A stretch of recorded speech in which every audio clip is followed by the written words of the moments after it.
ಬೇಕಾದ್ರೆ ಯಾರು ಇದ್ರೆ ಈಗ ಹಾಕೊಂಡ್ಬಿಡ್ರಿ, ಅವೆಲ್ಲ ನಮ್ಮ ಮಧ್ಯದಲ್ಲಿ ಬರ್ಬೇಡ್ರಿ.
ಗುಂಡು ಬಂದ ಗುಂಡಿ ತಂಡಬಾಳ ಗೌಡ ರಾಣಿಗುಂಡನ ಸರ್ವಸ್ ಮಾಡುವಂತ ಹೇಳಿ ಪುಣ್ಯ ಕಡೆಗೆ ಕಿತ್ಕೊಂಡು ಪುಣ್ಯ ಸಾಗಬೇಕ ಆ ಬರ್ತಾ ಕಾಲಾದ ಇಲಿಕೇರಿಗೆ ಹೊಡೆದ್ಬಿಟ್ಟೆ ಹಿಡಿದಾನ ಇಲಿಕೇರಿಗೆ ಮಾಡಿ ಇತಿಹಾಸದ ಹುಡುಗಿ ಗೆಲ್ತನ ಮಾಡಿಬಿಟ್ಟೆ ಹಿಡಿದಾನ ಗಡೆ ಅಂತ ಹೇಳಿ ಗೆಲ್ಸ್ಕೊಟ್ಬಿಟ್ರು ಗೆಲ್ಲಿಸೋದ್ರಿಂದ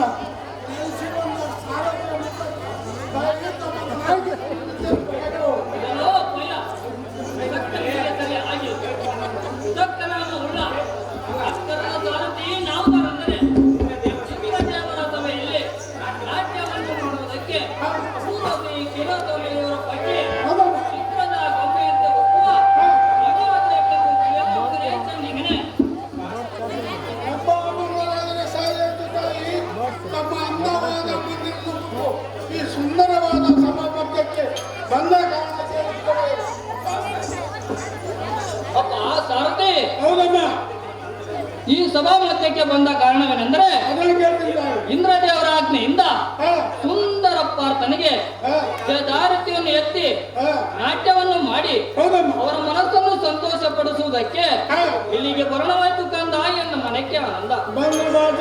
ನಿಮ್ಮ ಕಾರ್ಯವನ್ನು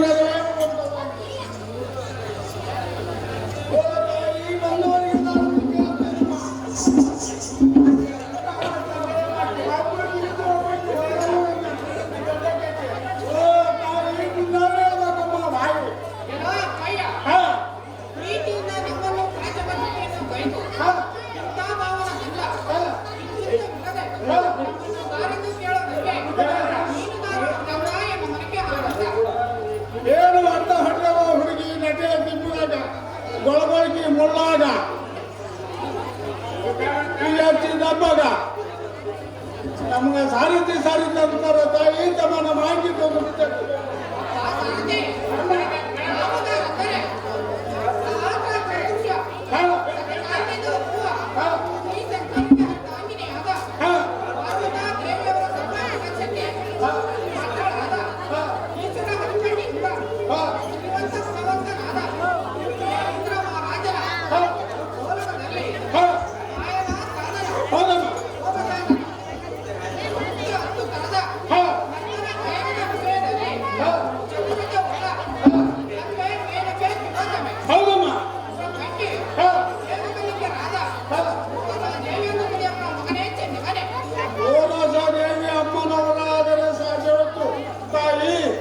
ಸಭಾಮಂದಿರಕ್ಕೆ ಬಂದ ಕಾರಣವನ್ನು ಕೇಳುತ್ತೇನೆ.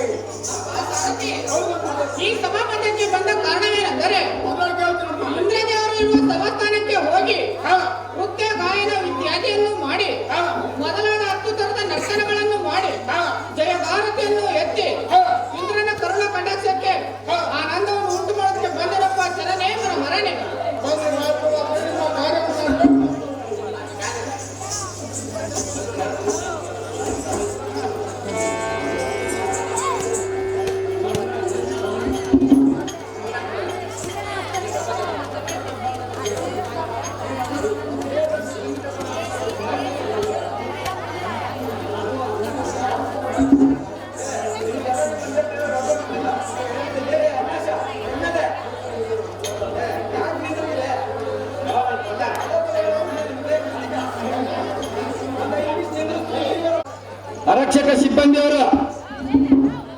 ದಯವಿಟ್ಟು ಪಾತ್ರಧಾರಿಗಳನ್ನ ಹೆಮ್ಮೆಯಾದವ್ರನ್ನ ಬಿಟ್ಟು ಎಲ್ಲರನ್ನ ಕೆಳಗಸ್ ಬರ್ರಿ.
ಊರ್ವಶಿ ನಾಟ್ಯವನ್ನು ಆಡಿ ಎನ್ನ ಮಗನಾದ ಕವಿಪಾರ್ಥನ ಮುಂದೆ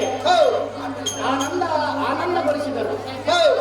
ಊರ್ವಶಿಯನ್ನು ಯುದ್ಧ ಮಾಡಿದ್ದು ಬೇಗನೆ ಹೇಳುವಂತದ್ದು ನನಗೆ ಚಿತ್ರಸೇನ. ಅಪ್ಪಣೆ ಮಹಾಮೌ ಆಗಾಗದ ಬಗ್ಗೆ ಇಂದಿಗೆ ಹೇಳಿ ಬರ್ತೇನೆ. ರಾಜ ಕೊಟ್ಟಿದ್ದೇನೆ.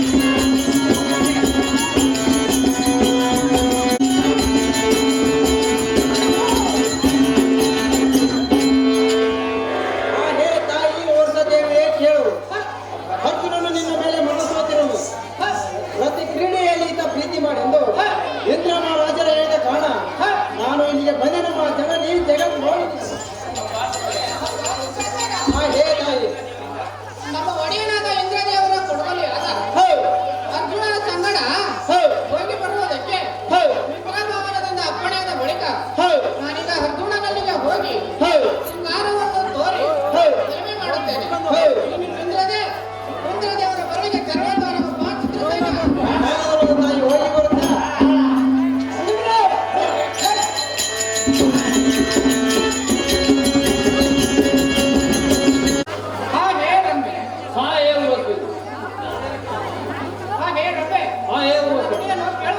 ಮಾಡಿ ಹೇಳುವಂತ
ಇಗೋ ಈ ಮಂಚದಲ್ಲಿ ಮಲಗಿರುವಂತಹ ಪುರುಷನು ದಾಮರಾಜನೆಂದು ಕೇಳಿದೆನು.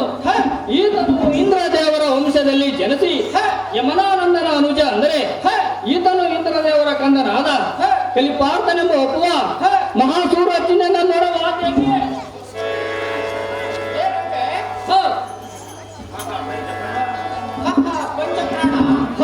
ನಿನಗೆ ನಾನು ಬಹುದಿನಗಳಿಂದ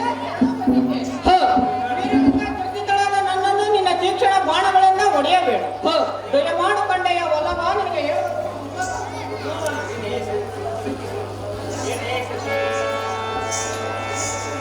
ಏನೇ ಸಖಿ ಶಿರಮಣೆಯಾದ ಸಂಜೆ ಏಕೆ ನಿಲ್ಲು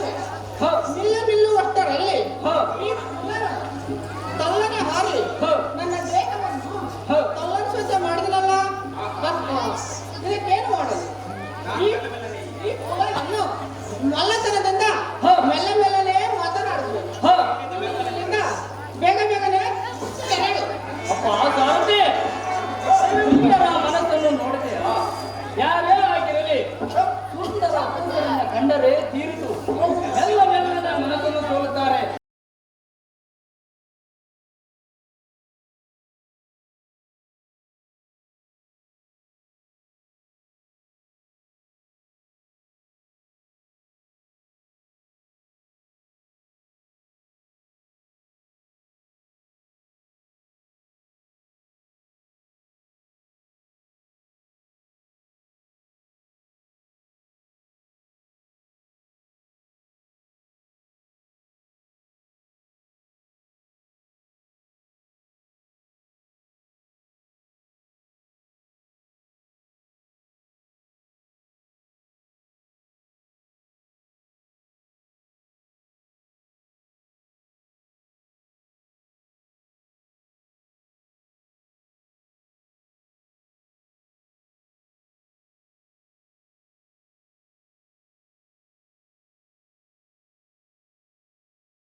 ಆ ಹೇ ಜನನಿ ಇದರಿಂದ ಬೆರಳು ಪಾದ ಹರಳು ಮೊಣಕಾಲು ಇಚುಕಲ್ಲು ಹೊಕ್ಕಳು ಕದುಪ ತುಟಿ ಕಣ್ಣು ಪಣಿ 15 ನೇತ್ರಗಳ ಸ್ಥಾನದಲ್ಲಿ ಕಾಮವಿರುತ್ತದೆ. ಅದನ್ನು ಪೂರ ನೋಡದೆ ಪೂರ ವಿಚಾರವನ್ನು ಮಾಡದೆ ಮಾರಾಟದ ಸುಖವನ್ನು ತೋರದೆ ಈಗ ದೂರಾಗಿರುವ ಸರಿಯನ್ನು ಹೇ ತಾಯಿ ಊರ್ವಶ ದೇವಿಯೇ ಕೇಳು. ಅಸ್ಥಿರಂ ಜೀವಲೋಕೆ ಅಸ್ಥಿರಂ ಧನಂ ಅಸ್ಥಿರಂ ಧನ ಯೌವನಂ ಅಸ್ಥಿರಂ ನಾರಿ ಧರ್ಮ ಭಯಂ ದಯಾ ಕೀರ್ತಿ ದ್ವಯಂ ಸ್ಥಿರಂ. ಹೇ ಜನನಿ ಈ ಶ್ಲೋಕದ ಅರ್ಥವೇನೆಂದರೆ ಈ ಲೋಕದಲ್ಲಿ ಹುಟ್ಟಿದ ಜನರು ಸ್ಥಿರವಾಗಿರುವುದಿಲ್ಲ. ಕಾಮೋದ್ರಿಕದಿಂದ ಮಾಡುವ ಯೌವನವು ಸುರತ ಸುಖಾದಿಗಳು ಸತ್ಯವಲ್ಲವಾದುದರಿಂದ ನಾವು ಧರ್ಮದಂತೆ ನಡೆಯಬೇಕಲ್ಲದೆ ಅನ್ಯ ಮಾರ್ಗವನ್ನು ಹಿಡಿಯಬಾರದು. ಹೇ ಮಾತೆ, ಅಧಮ ಕಾರ್ಯವನ್ನು ಮಾಡಿದರೆ ನಾವು ಮುಂದೆ ಸ್ವರ್ಗಕ್ಕೆ ಸಲ್ಲುವುದಿಲ್ಲ, ವ್ಯರ್ಥ ದುಃಖಕ್ಕೆ ಈಡಾಗಬೇಕಾಗುತ್ತದೆ. ಈ ಮಾತು ನಿಮ್ಮಂತ ಜ್ಞಾನಿಗಳಿಗೆ ಸರಿಬಾರದು. ಹಳಮ್ಮ ಮಾಡದೆ ಹೇಳುವಂತಿಕೆ ಆಗು.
ನಾನು ಎಂತವಳೆಂದರೆ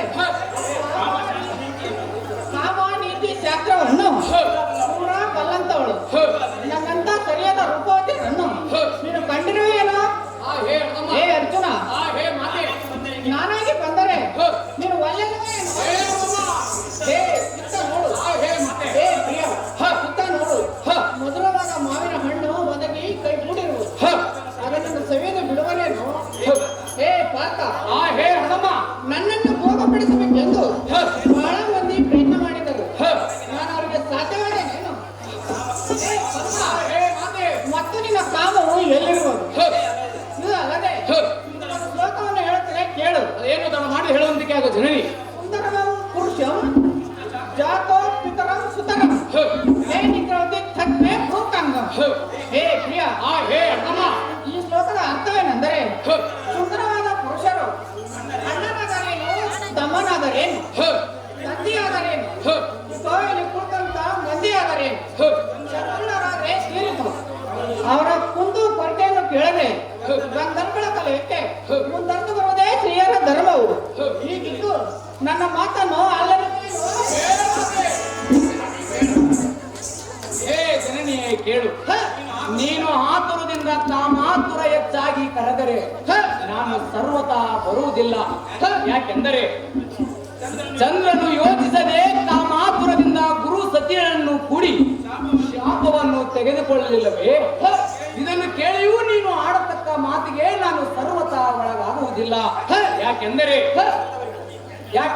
ಅದೇನು ತಡಮಾಡದೆ ಹೇಳುವಂತ ಪಾತ್ರದವರಿಗೂ ಈ ದಾತ್ರಿಯ ಸ್ಥಳದಲ್ಲಿರುವ ಸ್ತ್ರೀಯರಿಗೂ ಸ್ವಲ್ಪವಾದರೂ ಭೇದವಿಲ್ಲ. ತಂದೆಯ ತಾಯಿ ಚತುರ ತಾಯಿ. ಕೇಳುವಂತ ಮಾಡದೆ ಹೇಳುವಂತಿಕೆ ಆಗುವ ಮಾತೆ.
ಪಾತ್ರದವರ ಅರ್ಥವನ್ನು ಪೂರ್ತಿಯಾಗಿ ತಿಳಿಸದೆ ವ್ಯರ್ಥಗೊಳಿಸಿದರೆ ಏನು ಫಲ?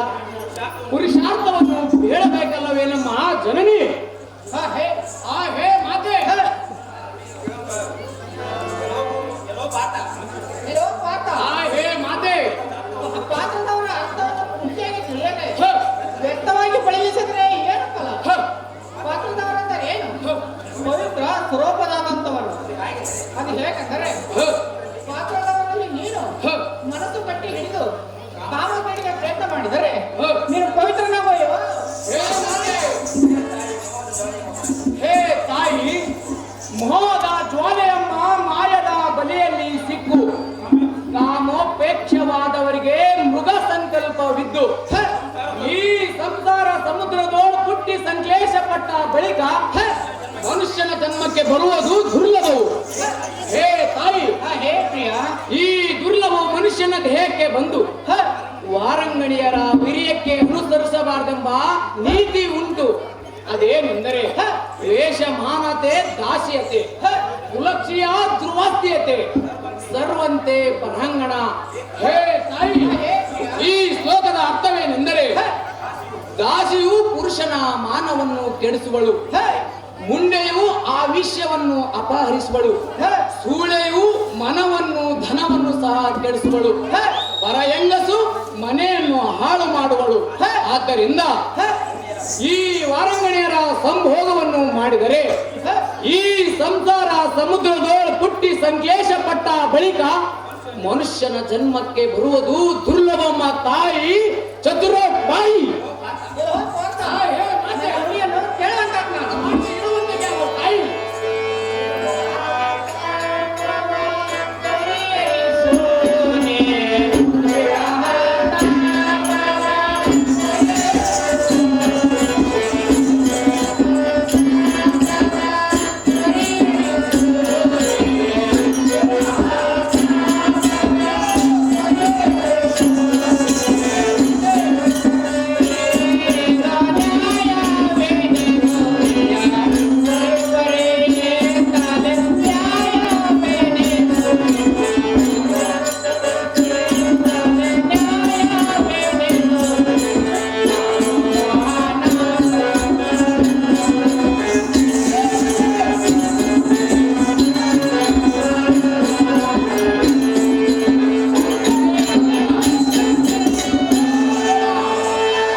ಗುರುಗಳ ಪಾದೆಯಲ್ಲಿ ಸುಜ್ಞಾನದ ವ್ಯಾಖ್ಯಾನ ಬೆಳೆಸಿವೆಯಲ್ಲ, ಬೆಳೆಸಬೇಡ.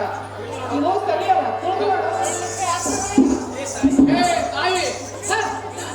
ಜ್ಞಾನವೆಂಬ ಜಗತ್ತಿನಲ್ಲಿ ತನ್ನ ಮಾರ್ಗವನ್ನು ಹಿಡಿದು ಹೋಗುತ್ತಿರುವಂತಹ ಸಮಯದಲ್ಲಿ ಮನುಷ್ಯನು ಜ್ಞಾನವೆಂಬ ದಾರಿ ತಪ್ಪಿ ದೊಡ್ಡದೊಂದು ಕಾಂತಾರದಲ್ಲಿ ದಿಟ್ಟ ಮದವಚಂ ಕಂಡು ಆರ್ಪಡಿಸುತ್ತಾ ಬೆನ್ನತ್ತಿ ಬರುತ್ತಿರಲಿಕ್ಕೆ ಆ ಮದಗಜನ ಬಯಕ್ಕೆ ಹಿಂದಿರುಗಿ ನೋಡುತ್ತಾ ಓಡುತ್ತಾ ಗಾಣದ ಅಗಾಧವಾದ ಬಾಯಿಯಲ್ಲಿ ಬಿದ್ದು ದಡದಲ್ಲಿರುವ ವೃಕ್ಷದ ಅರಿಯನ್ನಿಡಿದು ಹೊರಹಾಡಷ್ಟರಲ್ಲಿ ವೃಕ್ಷದಲ್ಲಿರುವ ಜೇನುನೊಣಗಳು ಬಂದು ಕಡಿಯಲಾರಂಭಿಸಿದವು.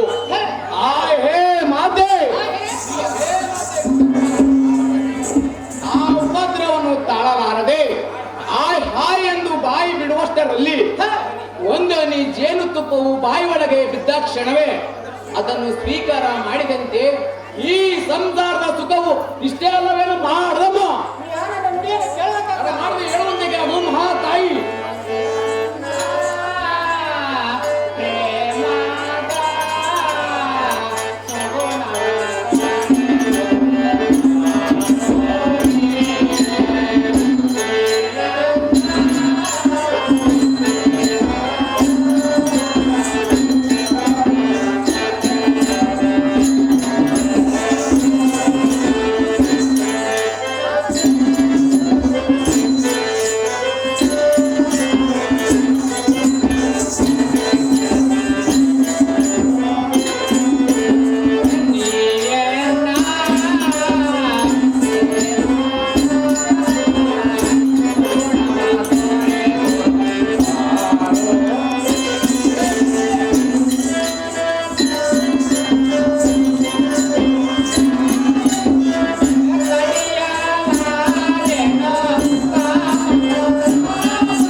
ದ್ರೌಪದಿಯನ್ನು ಈತ ದೈವರು ಕೂಡಿಕೊಂಡು ಲಗ್ನವಾದ ವಾರ್ತೆಯನ್ನು ಅರ್ತಿಲಿಂದ ಬೆಳುತ್ತೇನೆ ತಾತದಿಂದ ಕೇಳು.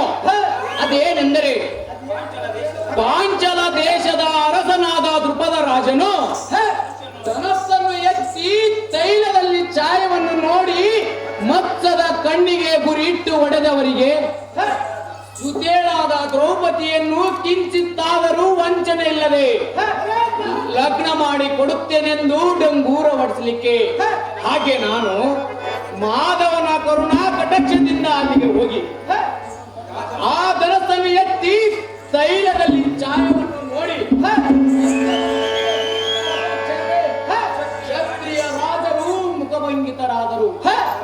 ಆಗ ಲಲನೆಯಾದ ದ್ರೌಪದಿಯನ್ನು ಗೆದ್ದುಕೊಂಡು ಬಂದು, ಅಮ್ಮ ನಾನೊಂದು ಹೆಣ್ಣು ಗೆದ್ದುಕೊಂಡು ಬಂದೆನೆಂದು ಹೇಳಲು ಆಗ ತಾಯಿಯಾದ ಕುಂತಾದೇವಿಗೆ ಹಣ್ಣು ತಂದಾರೆಂಬ ಹಾಗೆ ಕೇಳಿಸಿತು.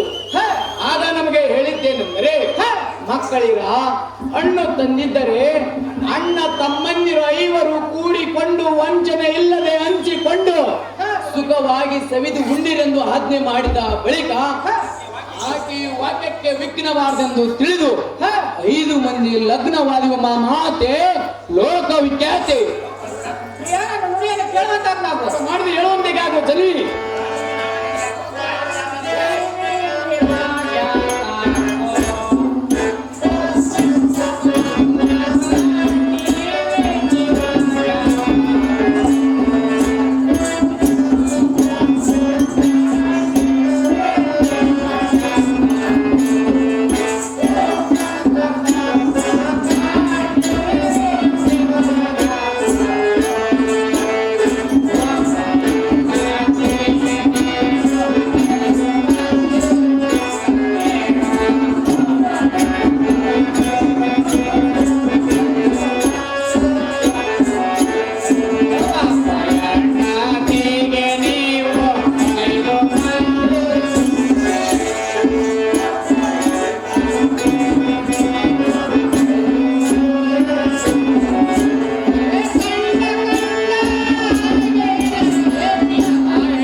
ಸುಮ್ಮನೆ ಏಕೆ ಜಾರುವೆ?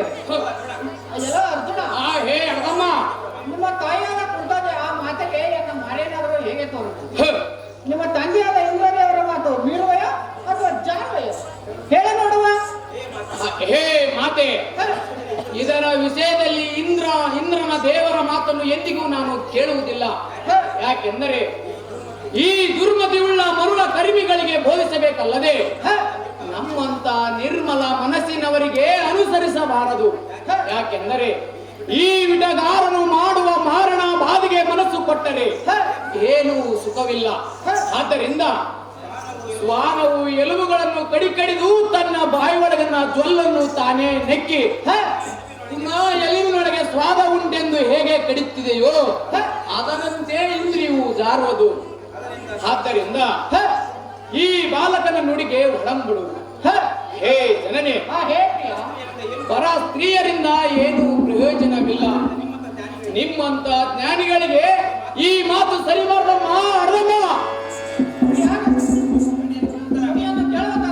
ಮಾಡಿದ್ರೆ ಹೇಳುವಂತೆ ಆಗುವ ಜನನಿ.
ಅಲ್ಲದೆ ಇವತ್ತೊಂದು ವಿಷಯವನ್ನು ಹೇಳುತ್ತೇನೆ ಕೇಳು. ಮಾಡದೆ ಹೇಳುವಂತೆ ಕೇಳುವ ಜನನಿ. ಅದು ಏನಂದರೆ ನಾಸ್ತಿಕ ಸಮವ್ಯಾಧಿ, ನಾಸ್ತಿಕ ಕ್ರೋಧ ನಾನ್ ಬಂದು ನಾಸ್ತಿಕ ಜ್ಞಾನ ಸಮಸುಖ. ಇದರ ಅರ್ಥವೇನೆಂದರೆ ಕ್ರೋಧಕ್ಕೆ ಸಮಾನ ಶತ್ರುವಿಲ್ಲ, ಊಟಕ್ಕೆ ಸಮಾನ ರೋಗವಿಲ್ಲ, ಕಾಮಕ್ಕೆ ಸಮಾನ ಸುಖವಿಲ್ಲ. ಆದ್ದರಿಂದ ಈ ಕಾಮಿನಿಗೆ ನೀನೇ ನೀನೇ ನನಗೆ ಬೇಕೆ ಪುರುಷನು. ಈಗ ನೀವು ಎಷ್ಟು ಕಾಡಿದ್ರೆ ನಿಮಗೆ ದೋಷ ಬರೆದು ಬಿಟ್ಟಿದ್ದೇನೋ. ಹೇ ಮಾತೆ, ನನ್ನ ತಂದೆಯಾದ ಇಂದ್ರ ದೇವರ ಸಭಾ ಮಂದಿರದಲ್ಲಿ ಇಂಥ ಅನ್ಯಾಯ ಎಂದಿಗೂ ಬಂದಿದ್ದಿಲ್ಲ. ಇಂದಿಗೆ ಬಂದಿದ್ದೇ ಬರಲಿ. ಹೇ ತಾಯಿ, ನಾನು ಹೇಳುವಂತ ವಾಕ್ಯವನ್ನು ಲಾಲಿಸು. ಅದೇನೆಂದರೆ ಬಹಳ ಪ್ರಯತ್ನ ಮಾಡಿ ಮಳಲಿನಲ್ಲಿ ಎಣ್ಣೆಯನ್ನು ತೆಗೆಯಬಹುದು, ಬಾಯಾರಿಕೆಯಿಂದ ಬಿಸಿಲು ಕುದುರೆಗೆ ನೀರು ಕುಡಿಸಬಹುದು ಮತ್ತು ಮೊದಲ ಕೋಡನ್ನಾದರೂ ಸಂಪಾದಿಸಬಹುದು. ಹೇ ಮಾತೆ, ನಿಮ್ಮಂತರ ಸ್ತ್ರೀಯರ ಮನಸ್ಸು ತಿದ್ದುವುದು ಮಹಾ ಕಷ್ಟ.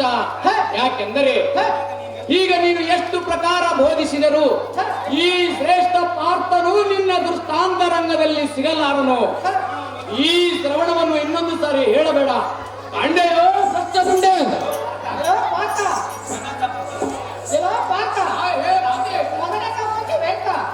ಈ ಪುಂಡ ರಕ್ಷೆಯನ್ನು ಕಂಡು ಪುಂಡ ಕುಚಗಳಿಗೆ ಕೈ ಹಾಕಿ ಮಿಂಡಿ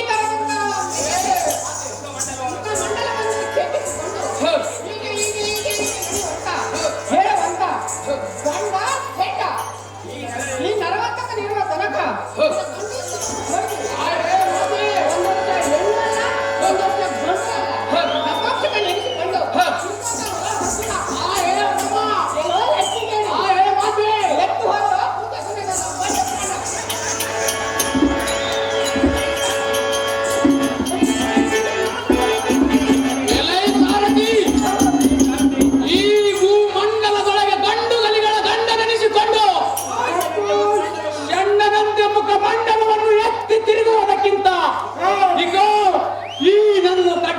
ಚಂಡು ತುಂಡಾಗುವಂತೆ ಖಂಡಿಸಿಕೊಂಡು ಷಂಡತ್ವ ಪ್ರಾಪ್ತಿಯಾದ ಈ ಬಣ್ಣನೆಯನ್ನು ತ್ಯಾಗ ಮಾಡುತ್ತೇನೆ. ನೋಡುವಂತವಾಗಲೇ ಈ ಸಾರಥಿ.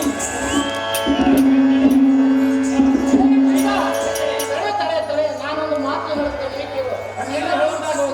ಜನಕ ಮಗನೇ, ಅದೇನೆಂದರೆ ಆ ಪಾಪಿ ಕೌರವರ ವಾಸೆಯ ಪ್ರಕಾರ ನಿನ್ನ ರೂಪವನ್ನು ಹಡಿಸಿಕೊಳ್ಳುವುದಕ್ಕೆ ತುಂಬಾ ಲೇಸಾಯಿತು. ನೀನು ಚಿಂತೆಯನ್ನು ಬಿಡು. ಕಾಂತನಾದ ಧರ್ಮರಾಜನ ಪಾದವನ್ನು ಕಾಣುವಂತಾದ ಮಗನೇ ಚೆನ್ನಿಗನೇ ಜನಕ ನಿಮ್ಮ